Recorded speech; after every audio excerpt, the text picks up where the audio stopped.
We're mixing it up with today's subject, so I'll just start it. Why aren't there many skyscrapers in Europe? Despite being one of the most developed, densely populated, and economically prosperous continents, Europe has surprisingly few skyscrapers, particularly when compared to Asia and North America. Maybe it has something to do with the fact that how many European cities are just older than skyscrapers have been around. Yeah, I don't know. It's just a guess. Of the 218 skyscrapers constructed on the continent to date, 66% of them are located in just 5 cities: London, Paris, Frankfurt, Moscow, and Istanbul. Wow, Istanbul looking beautiful. So why have other major European cities not embraced the skyscraper? How do they thrive without the significant inner urban space and floor areas that these clever structures provide? They don't And need them. is everything about to change in our increasingly urbanized world? I don't know, I can't imagine that many European cities are just going to start building a significant amount of skyscrapers. Just from the historical preservation aspect alone, I would imagine they don't want to. Because to build a skyscraper, you have to get rid of what's already there. And what's already there in a lot of cases are just really old buildings. That and they obstruct views.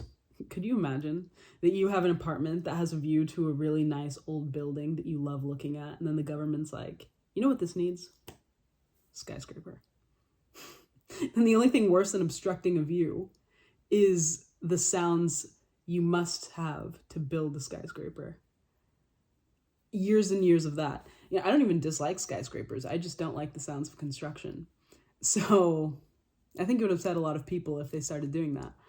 Although maybe this video's going to get into how Europe's in a skyscraper revolution and I'm just so off. When skyscrapers first rose to prominence in the 19th century, first in Chicago and later in New York, many European cities were already firmly established, with grand historic buildings and public spaces that left little room for large new structures. Most of Europe's cities around that time were also more evenly zoned, and were not facing the high demand for floor space in key districts that typically drives high-rise development. Additionally, as the power and influence of North America began to grow, a cultural rivalry emerged between Americans who saw Europe's class system as outdated and Europeans who saw some American ideals as eroding traditions and the European way of life. As a result, each continent became wary of adopting the other's concepts. Makes sense. While North America aims to become the model for a new age, Europe sought to preserve its heritage. When I think of futuristic cities now, I think Dubai, Singapore, Japan could also be in that list. Let me know if you think of another country that should be on the list. While this explains why skyscraper construction didn't initially catch on in Europe, it doesn't explain what has held the continent back since. I just think they don't want them. In the wake of the Second World War, many thought European cities would modernize and replicate the skyscrapers that were rising across North America. However, in Western Europe, where many cities lost landmark and historic structures, an overwhelming desire to restore what had been destroyed took hold. In addition, the lower population of Europe at that time meant that the demand for floor area that principally drives skyscraper construction wasn't there. As a result, modest structures replaced buildings that could not be saved or restored.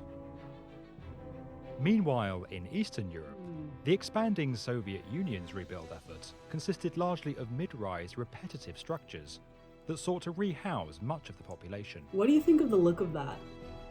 It was during this time that Europe saw its first skyscrapers begin to rise, not in response to growth and prosperity, but in an effort by the Soviets to indicate their power and influence. Brusselization.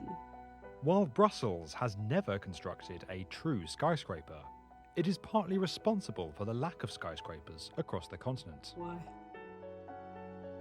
Without any significant zoning regulations in place, The 1960s saw many buildings in the city demolished to make way for large, modern structures that had little regard for architectural or cultural value. Recognising the damage this indiscriminate redevelopment was doing to the city, many prominent figures and architects coined the term Brusselisation. Oh, so it's a diss. I mean, I see the problem. It's not very cohesive. But does a city really need cohesion? I don't think it looks that bad. Also, how often are you looking at a city from that angle? I don't know. People from Brussels weigh in. I don't dislike it. Me trying to find the bright side for Brussels. I guess if the majority of citizens don't like it, it could be an example of how urban planners work for the government, not for the people, typically. So then the average person just doesn't really have much say, unfortunately. Yeah, leave your opinion on that. And lobbied to introduce new planning laws. These regulations significantly limited the scale of new buildings and required historic facades to be restored and incorporated into new developments, preserving the cultural fabric of the city. The row in Brussels led to a general dislike for modern buildings across Europe, with many seeing them as bland or soulless. Fair. In response, numerous cities adopted similar regulations and set aside controlled districts, like Paris's La Défense, to keep high-rise development away from historic centres.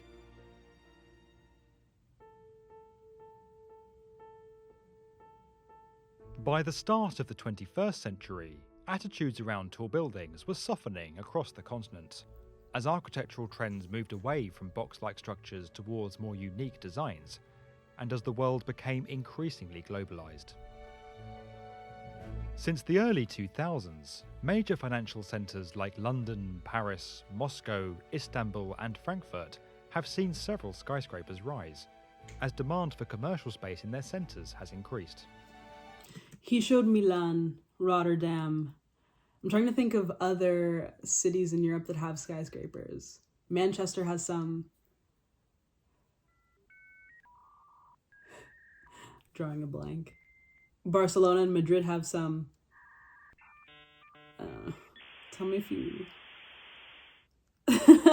That's all I've got. Tell me if you think of any others. By contrast, smaller European cities that have been experiencing more modest growth have turned their focus to the environment and improving living standards for citizens.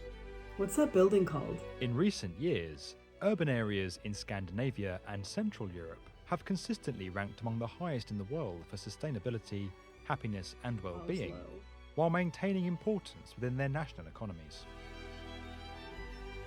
However, skyscraper construction in the cities of today is no longer driven purely by economic growth or the need for commercial office space. With 60% of the global human population set to be living in urban areas by 2030, residential skyscrapers are now rising in prominence, particularly across Asia and North America. As many traditional rural-based industries become automated, millions are migrating into cities and major urban areas, driving significant demand for residential space that is often met with high-rise structures. Europe is not immune to this phenomenon, particularly in such a heavily globalised world, and with the continent's desire to keep up with the progress and economic growth of China and the US. As such, Europe could witness a skyscraper boom in the decades ahead. Okay. However, with entire urban centres now being declared historically significant, and with the desire to retain as much culture and architecture as possible rightly holding strong up to the present day, the unique challenge facing future skyscraper construction in Europe is all to do with the past. If you enjoyed this video and would like to get more from the definitive video channel for construction, subscribe to the B1M. I'll make sure to add the B1M in the description, along with this specific video. But I wish you got into what exactly makes a skyscraper.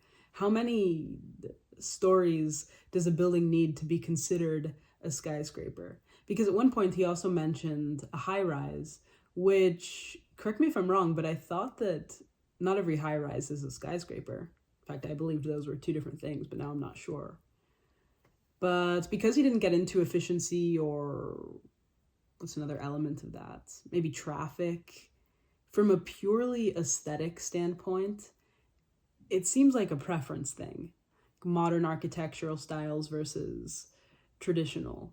In Europe, there are just very old buildings, so they want to preserve that. Just how in the United States there are historical preservation laws and what are those called? Air rights in zoning as well. But I like that Europe puts an emphasis on preserving historical architecture. Just how I like that not every country has the same architectural styles. That's what makes visiting different places interesting. We don't need uniform aesthetics. But if you have strong feelings one way or another, let us know down below. And I like urban planning and architecture, although it's something I don't know enough about. So if you can think of any other videos to recommend to the channel on this subject, please let me know. And during the video, I was trying to think of other buildings around the world that are visually interesting. It doesn't necessarily have to be a skyscraper, because I actually can't think of any skyscraper that I feel connected to. But the Vessel in Hudson Yards, New York, I think is an interesting building. Architecturally, geometrically. What's another one? Anytime I'm in a city that has an Arc de Triomphe, I like to look at that, but that's more out of historical interest. Sagrada Familia was showed a couple of times in this video.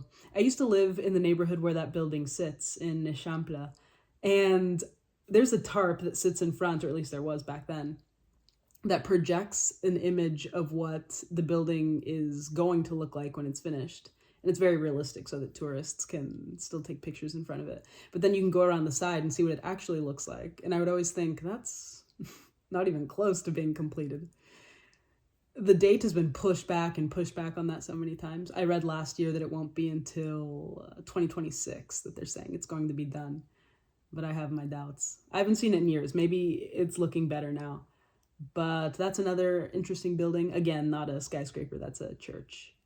And they also showed the Turning Torso in Malmo, which I think is just art. If you can think of any other interesting buildings, let me know. I'll look them up. And I don't have a book recommendation for you. I've never read anything on this subject. So if you have one for me, please let me know, and we'll skip to the music. The songs today are just going to be random choices, but I was recommended this song by a subscriber, and I've had it on repeat for 3 days now. It's Once I Had a Love by Blondie, but this is an alternate version. But if you want to look for it, it's called Once I Had a Love, aka the Disco Song. This one was recorded in 1975 from the Plastic Letters album. And then going into a whole different genre, there's Green Onions by Booker T and the MGs. I think a lot of you are going to recognize the song once it starts.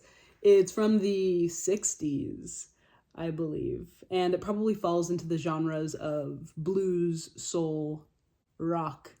It is a classic. And lastly, we'll go with flamenco. I was with my grandparents this weekend and they were playing this. It's called La Leyenda del Tiempo by Camarón de la Isla. Just straight Spanish flamenco. So of those, let me know which one you prefer. If you have music recommendations for me, please tell me. I'm finding so many gems from you guys. So thank you for that. And leave your thoughts on this video. Other than that, that's all I have for you today. Thanks for watching with me, and I'll catch you next time.